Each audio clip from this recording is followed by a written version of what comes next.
Hello dear guys, knowledge ground পক্ষ থেকে আপনাকে স্বাগতম জানাচ্ছি। আজকে আমি ক্লাস 10-এর লেসন নাম্বার 2 সেই পার্টের একটা কোয়েকশন আমি সলভ করেছি এবং সেই পার্ট সম্পর্কে আমি কিছু বলবো। সেই পার্টের নাম হলো long walk two freedom, Nelson Mandela, অর্থাৎ নেলসন ম্যান্ডেলার অটোবায়োগ্রাফি। যে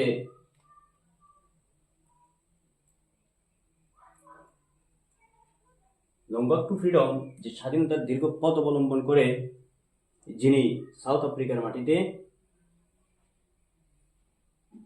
যে বর্ণ বৈষম্যের সমস্যা ছিল সেই সমস্যাটি দূর করে উনি একমাত্র স্বাধীন করে দিয়েছিলেন সাউথ আফ্রিকার জনগণকে। একটা সিস্টেম ছিল যে অ্যাপার্টেড। এই অ্যাপার্টেডটা হলো একটা পলিটিক্যাল সিস্টেম, মানে জাতিগত বিভেদ, যে সাউথ আফ্রিকার মধ্যে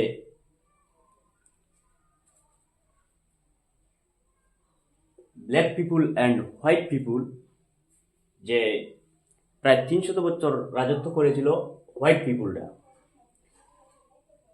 তারা ব্ল্যাক পিপুলদেরকে তাদের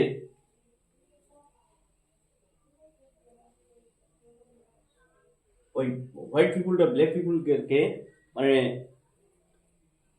সব কিছু থেকে বঞ্চিত করে রেখেছিলেন এবং এই জাতিগত বিভেদ, অর্থাৎ ব্ল্যাক পিপুলটা মানে হোয়াইট পিপুলটা ব্ল্যাক পিপুলকে তাদের ফ্রিডম থেকে, তাদের ফ্রিডমটা তাদের হাতেই ছিল এবং তারা এই হোয়াইট পিপুলরা তারা প্রায় 300 বছর রাজত্ব করেছিল। এই ব্ল্যাক পিপুলদেরকে কোনো কিছুতেই অংশগ্রহণ করতে দেয়নি এবং সবটুকু ওই ব্ল্যাক পিপুলদের সবটুকু তাদের হাতে কেড়ে নিয়েছিল এবং তাদের ফ্রিডম থেকে বঞ্চিত করেছিল, যেটা সেই দেশের জনগণরা তাদের এই একটা দেশের জনগণ হয়ে যে একটা দেশের ভাই বোনদেরকে ঘৃণা করত। অর্থাৎ নেলসন ম্যান্ডেলা যে তার সেখানের মধ্যে 400টি সিট ছিল, এর মধ্যে উনি এএনসি অর্থাৎ আফ্রিকান ন্যাশনাল কংগ্রেস 400টি সিটের মধ্যে 252টি সিট দখল করে নিয়েছিল নেলসন ম্যান্ডেলা। এবং নেলসন ম্যান্ডেলা উনি সাউথ আফ্রিকার মধ্যে ফার্স্ট ব্ল্যাক প্রেসিডেন্ট হয়েছিলেন। যে সেদিন 140টি কান্ট্রির লিডাররা সেখানে উপস্থিত ছিলেন ওই ইনগ্রেশন সেরেমনিতে, অর্থাৎ 10 মে 1994 সালে। উনি যে একটা কথা বলেছিলেন, সাউথ আফ্রিকার যে বর্ণ বৈষম্যের বিভেদ সেটা শেষ করে উনি এই সাউথ আফ্রিকার জনগণকে দেখিয়ে দিয়েছিলেন এবং পৃথিবীবাসীকে দেখিয়ে দিয়েছিলেন যে ওনার মধ্যে একটাই কষ্ট ছিল যে তাদের দেশের জনগণ হয়ে দেশের ভাই বোনদেরকে ঘৃণা করত, যার জন্য উনি সেই তাদের এই বঞ্চিত থেকে সবাই একত্রিত করেছিলেন এই নেলসন ম্যান্ডেলা। উনি ম্যান্ডেলা সেই ফ্রিডমটা দিয়ে এনে দিয়েছিলেন অনেক যুদ্ধের পর। তো আজকে আমি সেই কোয়েকশন নাম্বার 1 হচ্ছে হোয়াট ইজ অ্যাপার্টেড, অর্থাৎ 2024 or 5 যারা স্টুডেন্ট মেট্রিক পরীক্ষা দেবে তাদের জন্য সেই কোয়েকশনগুলো। এবং আমি নেক্সট 1-2 দিনের মধ্যে আমি লাইভের মধ্যে আসবো এই বছর 2024-25 এবার যারা স্টুডেন্ট মেট্রিক পরীক্ষা দেবে তাদের জন্য যে গভর্নমেন্ট একটা নতুন রুল করেছে সেই রুল সম্পর্কে আমি কিছু আলোচনা করব। What is অ্যাপার্টেড?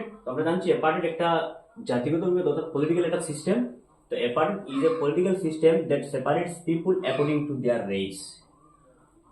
Question number 2, In which year was democratic election held in South Africa? South আফ্রিকার মধ্যে ডেমোক্রেটিক ইলেকশন কত সালে হয়েছিল?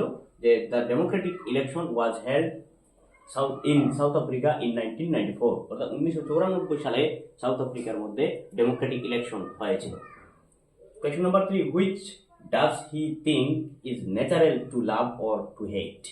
বলে এই নেলসন ম্যান্ডেলা একটা কথা বলেছিলেন যে যাদের মধ্যে ঘৃণার সৃষ্টি আছে তাদের মধ্যে ভালোবাসার সৃষ্টিও আছে, নেলসন ম্যান্ডেলা বলেছিলেন।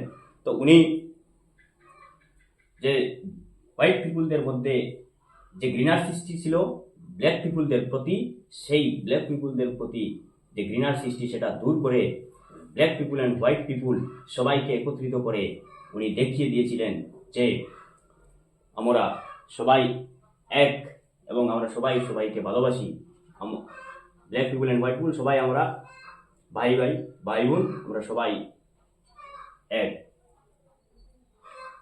তো love comes to us more naturally than hate. Question number 4, what hunger does Nelson Mandela talk of? Answer হবে কি? Mandela talk of the hunger for the freedom of his people. Question number 5, how many years did Mandela spend in prison? Mandela spent 30 years in prison. Mandela 30 বছর জেলের মধ্যে ছিলেন এবং সেই inauguration সেরিমনিতে অর্থাৎ 1 লক্ষ ব্ল্যাক পিপুল অ্যান্ড হোয়াইট পিপুল এবং বিভিন্ন ধর্মের মানুষ জনগণ সেখানে উপস্থিত ছিলেন ওই এমপিটিটোরিয়া বিল্ডিংয়ে, যেখানে ব্ল্যাক পিপুলটা কোনোদিনও চান্স পেয়েছেন না, তাদেরকে বঞ্চিত করে রেখেছিল এবং অনেক অত্যাচার নিপীড়ন করেছিলেন। ওই হোয়াইট পিপুলটা প্রায় 300 বছর রাজত্ব করেছিলেন তারা, যার জন্য